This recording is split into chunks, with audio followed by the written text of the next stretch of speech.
Es imposible no comentar las declaraciones del presidente de los Estados Unidos, donde admite que ha extraído miles de millones de barriles de petróleo de Venezuela. Esto lo hizo en el marco de un meeting en Las Vegas, donde además hizo referencia a la operación donde extrajeron a Maduro. Reconoce que tiene muy buenas relaciones con la encargada eterna, violando el 232, 233, 234, que es su vicepresidencia. Se acabó la retórica del narcoterrorismo y además asume que han cedido a sus exigencias. Y por supuesto, entonces tenemos un nuevo emperador y un virrey de facto de Venezuela. Según las palabras de Trump, al ganador le corresponde el botín.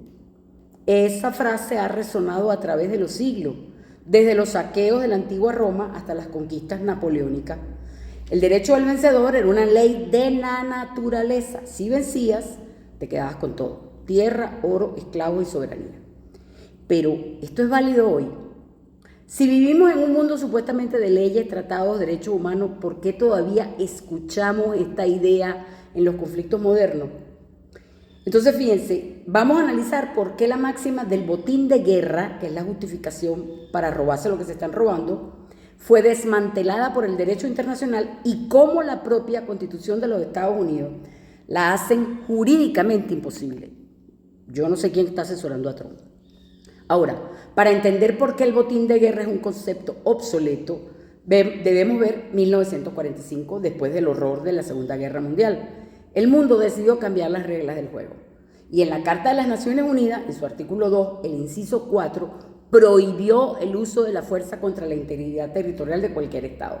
Aquí ocurre algo fascinante. Se acuñó el principio de ex injuria jus non oritur, que significa de una injusticia no nace el derecho. Es decir, si conquistas algo mediante una agresión, ese acto es nulo de pleno derecho. No eres dueño, eres un ocupante ilegal. Además, los convenios de Ginebra eliminaron el derecho a saquear. Hoy el pillaje es un crimen, según el Estatuto de Roma. Lo que sí existe de forma estrictamente regulada es el botín militar, material técnico, armas y equipo defensivo. Pero eso no es un premio, es una medida operativa para desarmar al enemigo.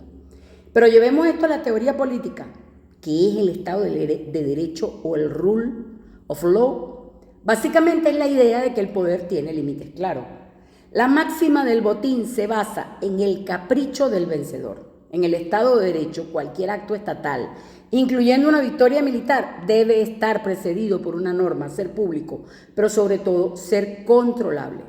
Si un Estado democrático permitiera a sus generales o políticos quedarse con las riquezas de una nación derrotada, estaría destruyendo su propio cimiento. ¿Por qué? Porque el poder discrecional sin control judicial es la definición de una tiranía. El botín de guerra es incompatible con la democracia porque transforma la guerra de un instrumento de defensa en un modelo de negocio privado o nacional rapaz. Al final, un negocio. Ahora, aterricemos esto en la Constitución de los Estados Unidos, porque muchos piensan que el comandante en jefe tiene poderes ilimitados en tiempos de guerra. Pero la realidad es mucho más restrictiva. La quinta enmienda de la Constitución contiene un taking clause que prohíbe al gobierno tomar propiedad privada sin una compensación justa. ¿Qué significa esto? ¿Que Estados Unidos nunca incauta nada? No, el Congreso tiene facultades para gestionar bienes de potencia enemiga, pero siempre bajo un marco legal estricto. Y cuando se incautan activos, no se convierten en el botín de los soldados o de los líderes políticos. Estos activos pasan por procesos de incautación legal y su uso está limitado por el presupuesto y la ley aprobada por el Congreso.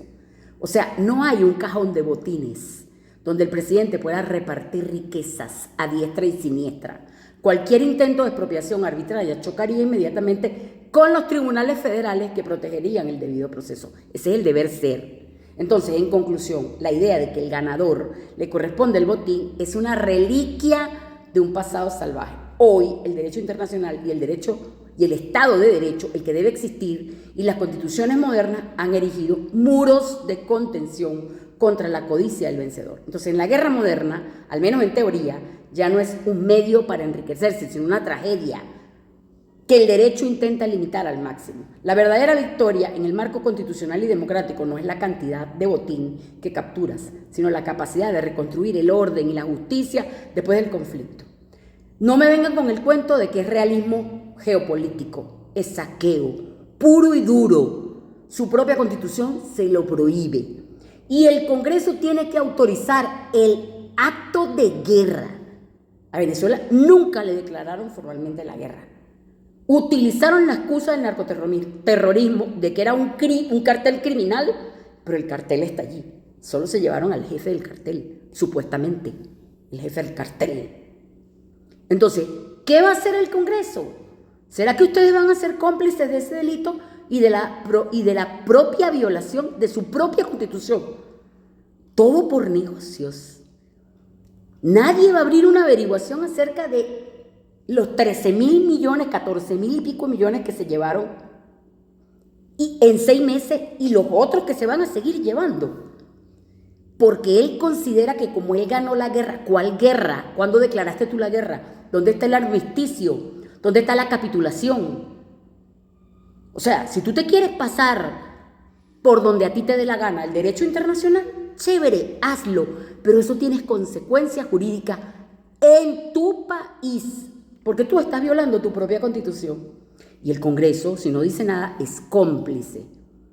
Y en algún momento habrá algún tribunal que pondrá orden y te pondrá límites. Porque así como han puesto límites para evitar que seas juzgado por pedofilia, tiene que haber límites para que tú consideres que tú ganaste la guerra, no sabemos cuál, ¿verdad? Porque ni siquiera la declaraste ni le pediste permiso al Congreso y tú lo sabías, que no podías pedirle permiso al Congreso para declarar la guerra y por eso te excusaste en el cuento del narcoterrorismo. Y digo cuento porque si eso fuese sostenible, tú no te hubieses llevado nada más que al jefe. ¿Cómo vas a dejar a los cómplices allí? Explícamelo. Entonces Venezuela no es un botín de guerra, estás equivocado, porque estás violando tu propia constitución. Y el Congreso de los Estados Unidos de Norteamérica es cómplice si no hace nada. Lo mínimo que te corresponde es que te averigüen. ¿Por qué tú estás diciendo eso que estás diciendo? Porque eso es parte de la salvajada del pasado.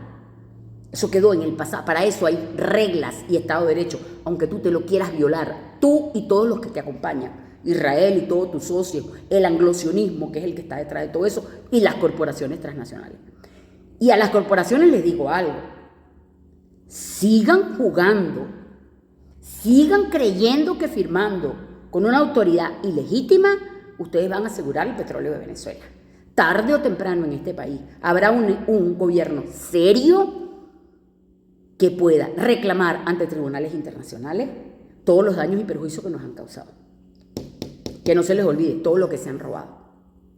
Que no se les olvide. Así que, señor, regrese a antes de 1945, revise su propia constitución y dése cuenta que la está violando cuando usted declara abiertamente con su bocaza de que como usted ganó la guerra, nosotros somos un botín.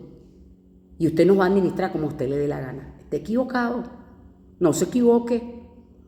Porque este pueblo está tranquilo. Pero no se coma la coba, ¿sabe? No se coma el cuento, porque el río suena y las piedras suenan por debajo de ese río subterráneo. Ese volcán está allí, esa lava está allí. Entonces, presidente, reflexione, ¿sabe? Porque lo que está haciendo está muy, pero muy mal, muy mal.